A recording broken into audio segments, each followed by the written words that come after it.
Olá, seja muito bem-vindo, muito bem-vinda. Está no ar mais um podcast do Galeria Lilás, aqui da Alesc. Nele, nós resgatamos as histórias das mulheres que foram ou estão deputadas estaduais em Santa Catarina.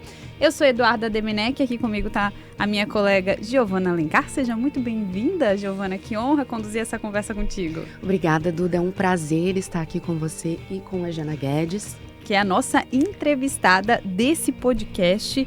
Janaína Guedes, mais conhecida como Jana Guedes, que veio direto do meio oeste catarinense, do município de Videira. Seja muito bem-vinda. Eu que agradeço, obrigada pelo convite. É uma honra participar desse podcast, desse bate-papo, dessa conversa. E fico muito feliz em estar aqui representando não só a minha cidade, mas toda a região da MARP, né? Como você mesmo falou, do meio oeste catarinense.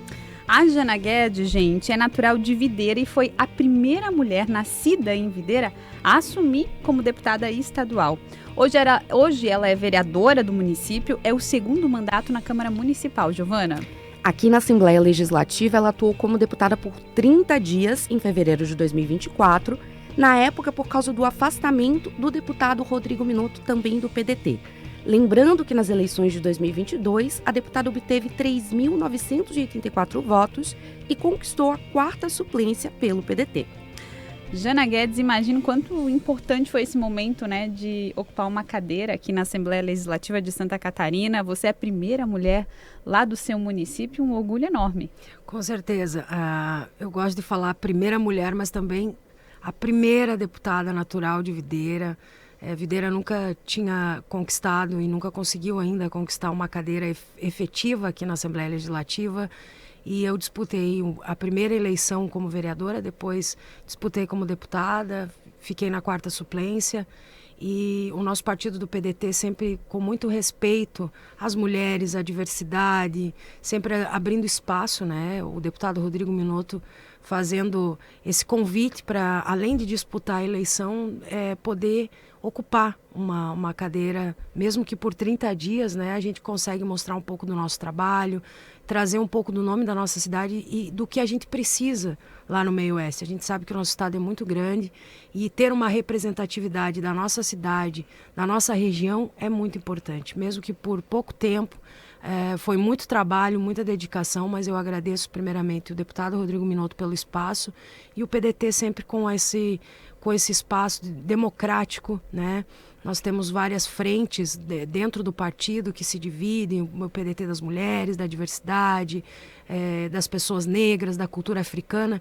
Então o PDT tem muito disso. Então eu fui a primeira, né, nesse rodízio de suplentes a ocupar uma cadeira aqui na Assembleia Legislativa. Eu fico muito feliz porque a gente fica consagrada aqui na Galeria Lilás, que é uma honra, é um orgulho para qualquer mulher e para todas as mulheres catarinenses poder representá-las dessa forma. Jana, e como é que foi esse processo de entrar na política?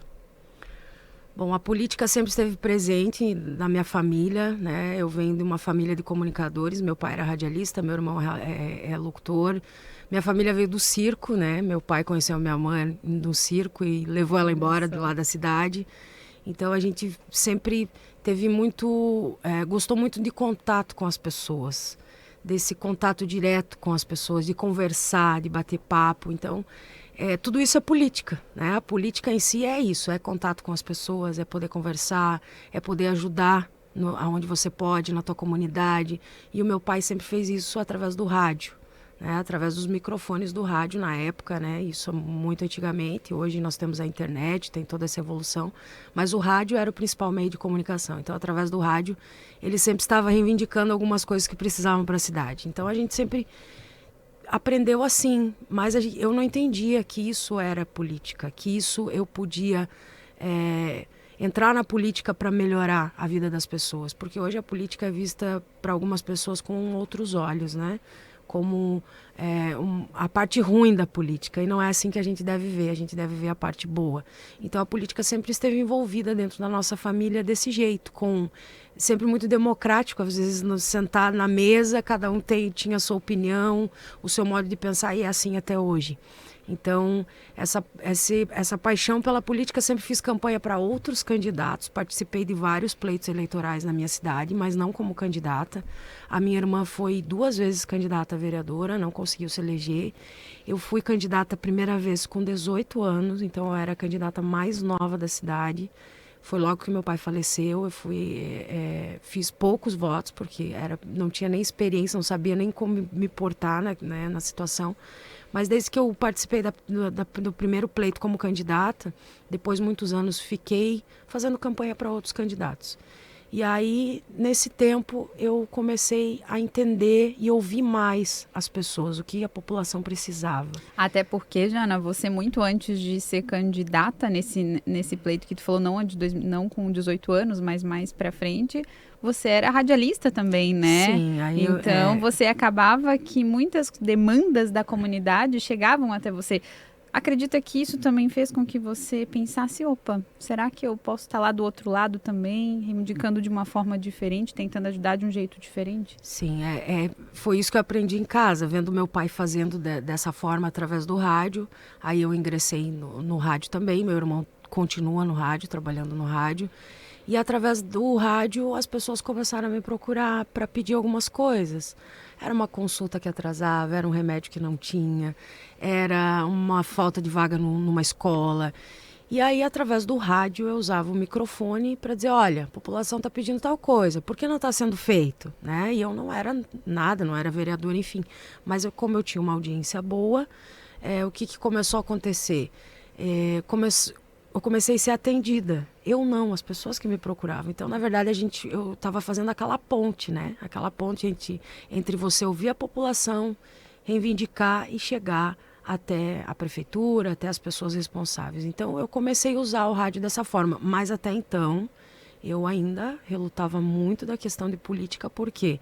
Porque é um desgaste na sua vida pessoal, é um desgaste emocional, você tem que se abdicar da sua família, da sua profissão, do seu trabalho, para poder fazer isso. Mas, nesse tempo no rádio, durante 2 anos, eu vi que eu comecei a ficar muito popular, né? Eu não conseguia, eu ia no mercado, alguém me pedia alguma coisa, eu estava na rua, alguém me pedia alguma coisa, é mais ou menos assim com vocês também, que são comunicadores. E aí eu comecei, eu acho que eu posso fazer mais, eu acho que eu posso estar do outro lado. E aí veio as eleições em 2000, que era para ser em 2020, aí teve a pandemia, né, que são as eleições municipais, e eu acabei pegando o Covid, né, peguei na primeira, peguei em julho, Covid. Nossa, bem no início. E já estava pensando em ser candidata a vereadora, só que aí eu peguei o Covid, fiquei 19 dias entubada, fiquei 24 dias no hospital, fiquei muito debilitada, e aí o prazo final para colocar a candidatura foi um dia antes de eu acordar na UTI. Então, a minha irmã deixou o nome dela como candidata novamente pelo partido, e porque eu não sabia se eu ia conseguir sair ou não. E aí, consegui sair, fui para casa e tal. Eu disse, não, mas agora eu não vou mais ser candidata porque eu preciso cuidar da minha saúde. Eu tenho gêmeos, eles tinham 5 meses na época, eram muito pequenos, e vou cuidar da minha família. E aí, não, você tem que ser candidata. Porque se você tá aqui, é porque tem um propósito a mais. Eu acho que você, né, como eu já estava fazendo esse trabalho, já fazia muito. Questão de ouvir a comunidade, às vezes uma família que perdeu tudo no incêndio. Eu ia lá através do rádio, através da rede social. Olha, pessoal, vamos ajudar? Estão precisando de imóveis, estão precisando...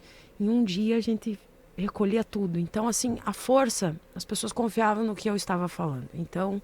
falei, não, tá bom, eu vou ser candidata, mas não sei como é que eu vou fazer campanha, porque eu não consigo nem levantar da cama. Mas eu fui pra campanha. Foi uma campanha bem difícil na época, porque era pandemia, né? E eu estava me recuperando. Fui a 3ª vereadora mais votada, fiz 1.149 votos. E fui a única mulher, continuo a segunda legislatura que eu sou a única mulher, infelizmente, lá na minha cidade, eleita. E disputei a eleição, trabalhei, me dediquei muito, e dali 2 anos venho de novo disputando uma eleição como deputada. E, claro que com outro pensamento, com uma bagagem muito maior, entendendo muito mais o que é a política, sabendo todos os caminhos, porque você olhando de fora, às vezes as pessoas dizem assim, o político não faz porque ele não quer. Não é bem assim. Tem muitas coisas que você precisa. Tem regras, que você tem que seguir as leis, que você tem que saber como você faz, os caminhos que você tem que tomar. A gente pode fazer muita coisa, claro, a gente pode fazer uma política diferente, é o que eu sempre tenho focado, em atender as pessoas, né? Atender as pessoas ouvindo. Meu celular, todo mundo tem um número, todo mundo tem acesso, é de manhã, de tarde, de noite. Sempre que eu posso atender, eu me dedico, porque o político é isso. O político que ele é bom, que ele tem a política não como uma questão de porque eu sou deputado, porque eu sou vereador, uma questão de status, você não vai fazer nada. Você só vai ter status e você vai ser só popular e conhecido. E a minha ideia não é essa, a minha ideia é fazer um bom trabalho, é isso que eu tenho feito. Jana, e você falou uma palavra muito importante, que é a questão do propósito. Eu acredito que para a política é um conceito bastante importante. E qual que é o seu propósito? Olha, o meu propósito, a gente sempre pensa mais. Agora, no meu segundo mandato como vereadora, quando você vai à reeleição, que você disputa de novo, é mais difícil. Por quê? Você já foi, né? Então você tem que... E eu percebo o seguinte, as mulheres têm que trabalhar muito mais do que os homens. Infelizmente tem muito isso. Por quê? Porque a gente mesmo se cobra. Porque quando você chega para sentar numa mesa das comissões, ou até mesmo numa votação, ou numa sessão da Câmara, você percebe que ainda existe um preconceito, existe uma diferença, existe um apontamento de dizer, mulher não entende de política, mulher não sabe fazer política, não é assim que faz. Eu ouvi de algumas pessoas dizer, olha, quando eu comecei o primeiro mandato, você está trabalhando demais, você não vai aguentar os 4 anos ficar trabalhando assim. Você tem que desacelerar. Político não é isso. Desacelerou, Jana? Nem pensar. Você tem que ir no último ano, aí você vai lá e faz um monte de coisa, porque aí as pessoas vão lembrar. Não, eu falei, eu estou os 4 anos aqui, os 4 anos eu irei estar trabalhando. E o meu propósito é esse, continuar trabalhando, tanto que eu fui novamente a terceira mais votada, sempre buscando atender todo mundo. Claro que vem críticas, vem dificuldades, vem desafios, às vezes você cansa, você pensa, eu vou desistir, não quero mais saber, mas aí no outro dia você acorda com uma mensagem dizendo assim, olha, obrigada que você me ajudou, se não fosse você, meu filho não tinha conseguido, porque lá nós não tínhamos, né, a UTI neonatal. Foi um dos seus pedidos aqui, foi inclusive, um dos pedidos na aqui, casa, né? Quando eu entrei como vereadora, eu já comecei trazendo vários pedidos para o governo do estado, era outro governador na época, mas eu não deixei de fazer esses pedidos, porque a nossa cidade é longe, né? São 6, 7 horas de viagem dentro de uma ambulância com uma criança, com a mãe, que recém ganhou seu filho, ou às vezes ela grávida, para fazer todo esse transporte na estrada, com dificuldade. E aí a minha luta, eu falei, não, eu preciso ter uma bandeira, eu preciso ter um propósito. Então, um dos propósitos era esse, que a gente tivesse uma UTI neonatal e pediatra mais próxima. Nós queríamos que fosse em Videira. Na época que eu estive aqui, a gente conversando com o governador, com o secretário, foi no momento para Joaçaba, que é uma cidade que fica a 70 quilômetros de Videira. Mas já atende, já não é mais 6 horas, é 1 hora e 15 de viagem, as crianças já estão lá. Então, essa luta, e o tempo que eu estive aqui sempre batendo nisso, claro que a gente sempre pede muitas outras coisas, educação, infraestrutura, mas a saúde é o principal, a gente poder atender de imediato e conseguir salvar vidas, né? Porque nós temos esse problema, mesmo assim, tendo em Curitibanos e tendo em Joaçaba, nada impede de a gente continuar essa luta de ter uma UTI em Videira, de ter uma UTI em Caçador, porque a demanda é muito grande. Às vezes a gente não tem vaga para todo mundo, né? E, Jana, tu acredita que estando aqui na Assembleia Legislativa em fevereiro de 2024, foi quando você assumiu aqui a cadeira, foi mais fácil ter acesso ao governo, mais fácil ter acesso a esses pedidos? Como é que você vê a sua experiência aqui na casa? Olha, como eu sempre falo, né, quando eu venho aqui, que às vezes eu sou reconhecida, né, primeiramente as pessoas não imaginam o quanto você é tratado com carinho aqui dentro por todo mundo. Eu fui muito bem recebida tanto pela equipe de servidores aqui da casa, como pelos deputados, independente de questão partidária. Eu fui muito bem recebida, fui muito bem acolhida, muito respeitada aqui dentro. E, claro, é como eu falo, né? Ser deputado é outro nível. Por quê? Não a questão de você ter mais acesso. Eu fui a Brasília, eu estive com alguns ministros levando algumas demandas da minha cidade, demandas do Estado. Então, as portas se abrem de outra maneira. Claro que vereador também, a gente sempre está buscando trazer o melhor para o nosso município, mas a gente percebe que estando aqui você tem os caminhos diferentes, você consegue ter mais acesso ao governo do estado, à secretaria. Por quê? Porque às vezes lá na tua cidade as pessoas te pedem alguma coisa, a secretaria de saúde do município, da educação é restrito. A gente não imagina a dimensão de como funciona a nível de estado. E é só estando aqui que você consegue imaginar o tamanho da demanda, por que às vezes demora tanto para a gente conseguir alguma coisa para chegar até na nossa cidade. Porque não é só a nossa cidade, são vários municípios para atender. Então é aí que você vê o tamanho da dimensão do nosso estado, mas ainda a gente percebe que o nosso estado é muito mais avançado em várias questões, perto de outros estados do Brasil, mas acho que pelas pessoas mesmo, né? O povo catarinense é um povo diferenciado, mas não foi fácil também, tá? Mesmo estando aqui, tive algumas dificuldades, mas não aqui dentro, tá? Dificuldades fora mesmo, até de pessoas da própria cidade. Olha, ela não vai dar conta, né? Como é que ela vai ficar lá de deputada 30 dias? Você vai dar conta? E aí eu vim para cá e... Claro que antes disso eu já tinha um planejamento, eu já imaginava o que eu queria fazer, eu fiquei trabalhando e me dedicando uns 60 dias antes de assumir, programando as ações que eu ia fazer, projetos que iam entrar na casa. E já entrei nos 30 dias, eu brinco com o pessoal do Gabinete 114, que é do deputado Rodrigo. Quando eu chego lá, eu falo, não trouxe nada de trabalho para vocês, fiquem tranquilos que tá tudo certo. Porque a gente percebe que, nossa, eu fui muito bem recebida com a estrutura do gabinete, com projetos que eu apresentei. Então, assim, foi perfeito, maravilhoso, muito bom. Jana, e quais que são os seus planos para o futuro? Eu quero ser deputada, quero um dia poder estar ocupando uma cadeira efetiva aqui. Eu tenho 43 anos, né? Sou nova na política, sou nova como pessoa, como experiência, tenho muita coisa ainda para aprender. Eu sempre estou buscando ouvir, né, de exemplo, outras mulheres deputadas, inclusive as deputadas que a gente tem aqui, que tem 3, 4 mandatos, né, que estão aqui ainda ou que já passaram por aqui.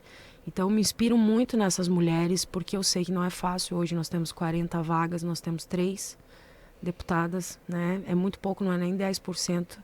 Então, continuar. Eu pretendo continuar na política. A política é uma coisa que me faz bem, né? Apesar de ser uma vida bem tumultuada, às vezes, de você não conseguir ter paz, assim, de pensamento, porque quando uma pessoa te pede alguma coisa, principalmente na questão de saúde, aquilo fica na cabeça.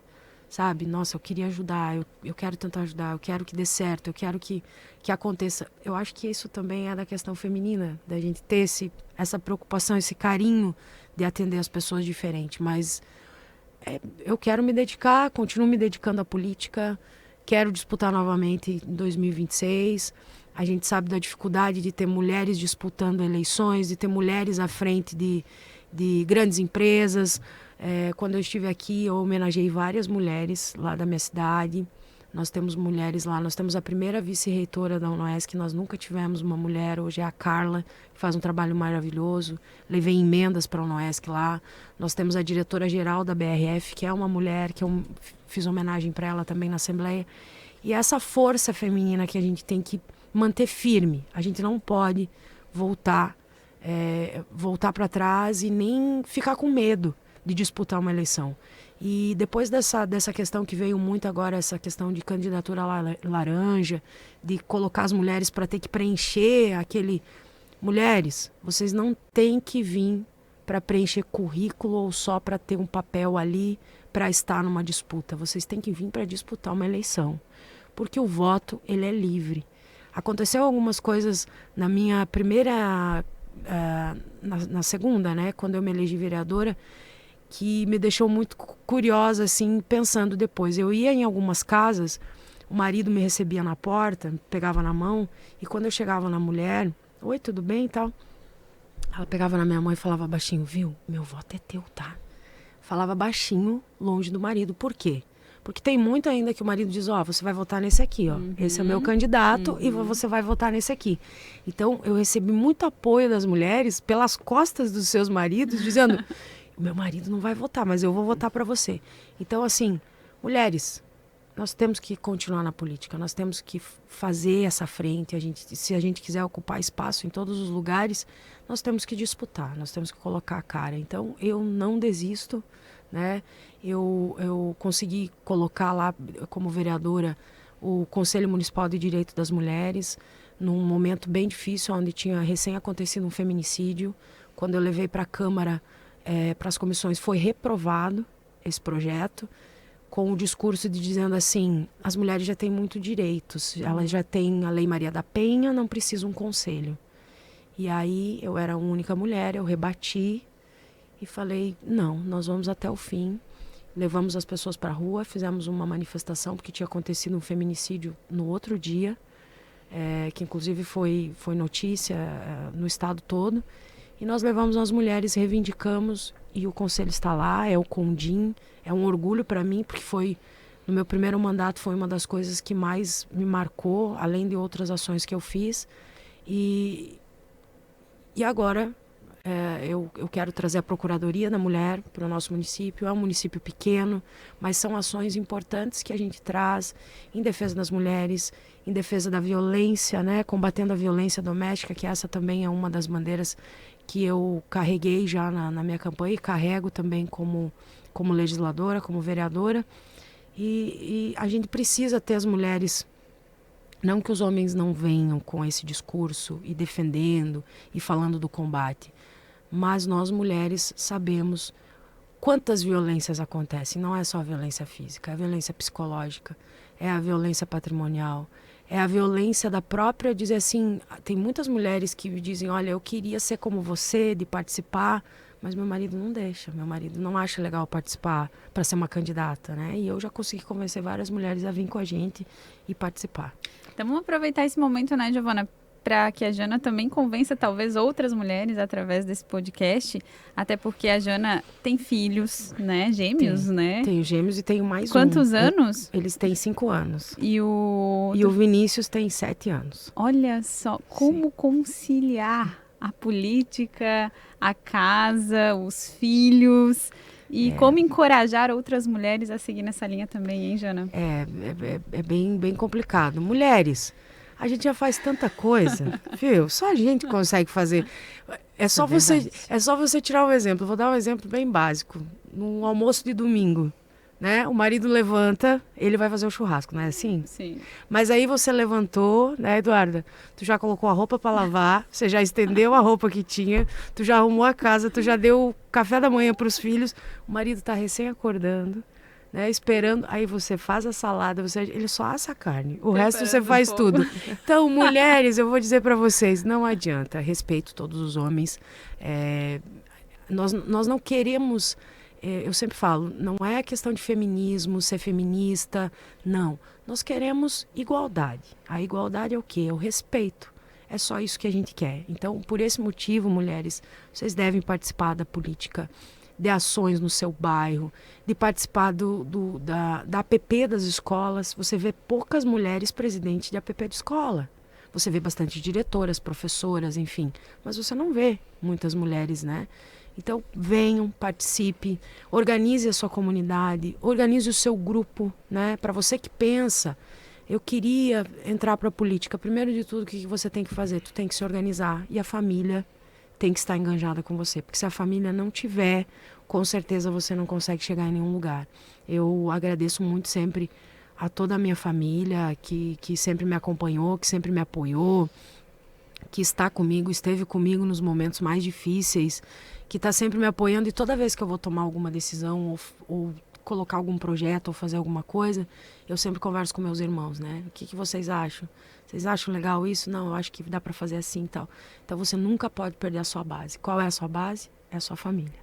Né? Se você perder a sua base, que é a sua família, você não tem nada. Então, mulheres, venham para a política, disputem, é muito bom, é bom vocês ter esse reconhecimento, essa representatividade, né? Tem outras cidades pequenas lá da minha região que tem 3, 4 vereadoras, e eu sempre vou para a tribuna e falo, porque a mulher, ela mesma tem esse costume de não votar em mulher.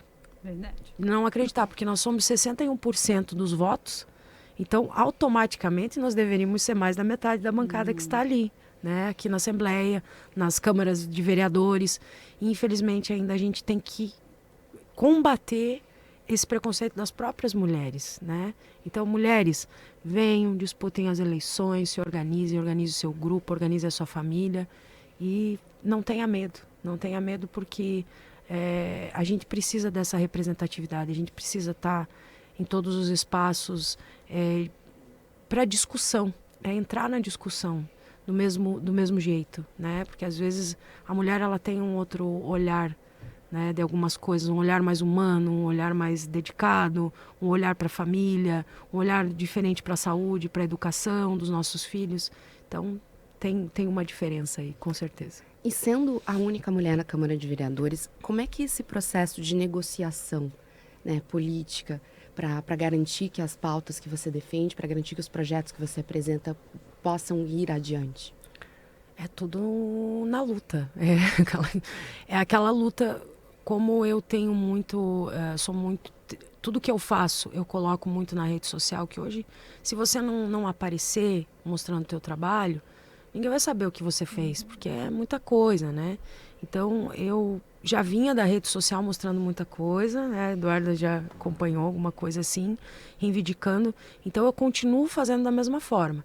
Nossa, mas a Jana fez um projeto, ela faz um vídeo e fala... Faço, continuo nessa linha, porque as pessoas têm que saber o que eu estou fazendo. Eu não posso me afastar do que eu já fazia.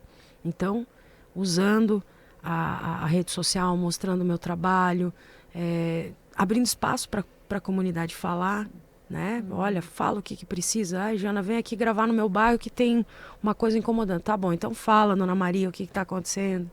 E isso tudo deixa muito popular, deixa muito próximo, as pessoas se sentem acolhidas, né? Então eu acho que é dessa forma que eu costumo fazer. E é claro que daí depois que você faz um vídeo que ele viraliza e que tem lá, sei lá, 50, 60 mil visualizações para uma cidade que tem 55 mil habitantes, quem vai ser contra? Quem vai se colocar num voto contrário? Porque aí é o seguinte, tá bom, vocês não querem? Olha, pessoal, infelizmente eu apresentei, mas não foi aprovado. Então, assim, tá, mas você está usando... É a arma que eu tenho. Hoje eu não tenho outra vereadora para votar comigo. Hoje eu não tenho outra vereadora para discutir comigo esses assuntos, para se colocar. Então, não que os vereadores lá são bem bacanas nessa questão de projetos. A gente, independente de partidos, a gente sempre... O projeto é bom para a cidade, é aprovado, é discutido, eles me respeitam nessa questão. Mas, às vezes, a gente tem que, até mesmo, para o executivo, ouvir o que você está pedindo, o que a população está pedindo. Às vezes, você tem que ir do modo apelativo, né? Sempre com educação, com respeito, mas no modo apelativo, mostrando para a sociedade, para a população, que não é falta do teu interesse de fazer, né? Às vezes, é outra pessoa que não terminou o que você começou. Jana, para encerrar, então, conta pra gente o que ninguém sabe sobre você, mas que deveria saber. Tem algo? Ai, que não sabe sobre mim, mas deveria saber. Então, olha, na verdade, toda eu aparentemente, assim, olhando, acho, nossa, é uma mulher muito forte. Sim, eu sou uma mulher muito forte, mas ao mesmo tempo eu sou muito frágil, né? Às vezes eu tenho que ter aquele tempinho de ficar sozinha, de tentar dissolver algumas coisas do meu dia a dia, porque é pesado, né? Eu me dedico demais, eu me cobro demais. E às vezes isso tem um peso, né? Às vezes até mesmo meu irmão, que é muito crítico, minha irmã, calma, desacelera, você não precisa responder tudo, você não precisa resolver tudo. E aí, às vezes, isso as pessoas não sabem, né? Porque às vezes elas me olham, ai, meu Deus, que bom, né? Eu pedi uma coisa para você e consegui, e muito obrigada, queria muito te conhecer, você é muito querida e tal, você é uma mulher forte. Sim, eu tento passar essa força, né? Toda essa minha luta, né? Eu perdi meu pai com 17 anos, a gente teve que se virar, minha mãe foi uma guerreira, ficou com os filhos, depois eu perdi uma irmã com 33 anos e foi muito difícil, foi bem complicado assim para nossa família. E aí, hoje em dia, passo por um momento difícil emocionalmente, mas independente do que eu tenho da minha vida pessoal, quando eu vou para a rua, eu não posso mostrar que eu tenho algum problema ou que eu tenho alguma fraqueza. Eu tenho que me mostrar forte, porque as pessoas me veem como uma pessoa forte. Então, às vezes eu não sou forte 100%, tá, gente? Às vezes eu choro, sim. Às vezes eu fico triste, fico depressiva. Às vezes só quero deitar, assistir um filme, uma série e tentar esquecer. E que é importante também ter esse momento, né? É um momento para mim, assim. Mas eu acho que o único segredo é esse. Outra coisa não tem, não. Que às vezes eu sou bem frágil mesmo e tento não me cobrar mais tanto, porque no começo eu me cobrava muito mais. E aí eu vi que eu estava me prejudicando. Eu estava prejudicando a minha saúde, né? Eu nunca precisei tomar remédio controlado, e depois que você entra para a política, você tem que tomar remédio controlado, porque você precisa de um tempo. Mas é muito bom. Foi muito bom passar por aqui. É muito bom continuar na política, tenho pretensão de continuar fazendo o meu trabalho, de me dedicar, e é claro que a gente sempre quer subir os vários degraus até chegar no topo, né? Até onde a gente almeja, então é isso. Essa foi então a Jana Guedes. Muito obrigada pela sua participação, viu, Jana, por ter contado um pouquinho da sua trajetória aqui no nosso podcast. Eu que agradeço, muito obrigada. Obrigada a vocês, meninas. Fiquei muito feliz pelo convite em participar mais uma vez. Parabéns por esse espaço e essa visibilidade que vocês estão dando para todas as mulheres através daqueles vídeos contando as histórias das mulheres. É muito importante isso. A gente se emociona toda vez que eu assisto, de todas elas que eu assisti, a gente se emociona porque a gente sabe o quanto é difícil chegar ali. Seja vereadora, seja deputada, seja senadora, né? É muito difícil, é uma trajetória bem complicada. E vocês estão de parabéns, dando essa visibilidade diferenciada, com todo carinho. Obrigada pelo convite. Agradeço mais uma vez o meu partido, o PDT, o deputado Rodrigo, por ter deixado eu ocupar aqui a cadeira por 30 dias. Aos meus suplentes, porque eu sou a quarta, eles tiveram que renunciar naquele momento para que eu pudesse assumir. Então eu agradeço a todos eles e continuamos trabalhando. Vamos em frente.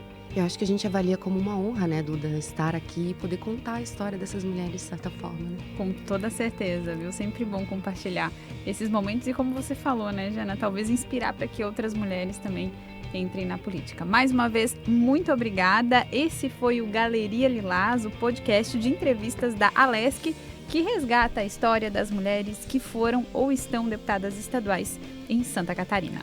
O podcast Galeria Lilás é um conteúdo multiplataforma idealizado pela Rádio AL em parceria com a TVAL e a Agência AL. A produção é de Carol Polidoro e Sara Castro, com trabalhos técnicos de Vitor Hugo e Ronaldo Geller. Obrigada pela sua companhia. Continue nos acompanhando por aqui. Até a próxima. Até a próxima.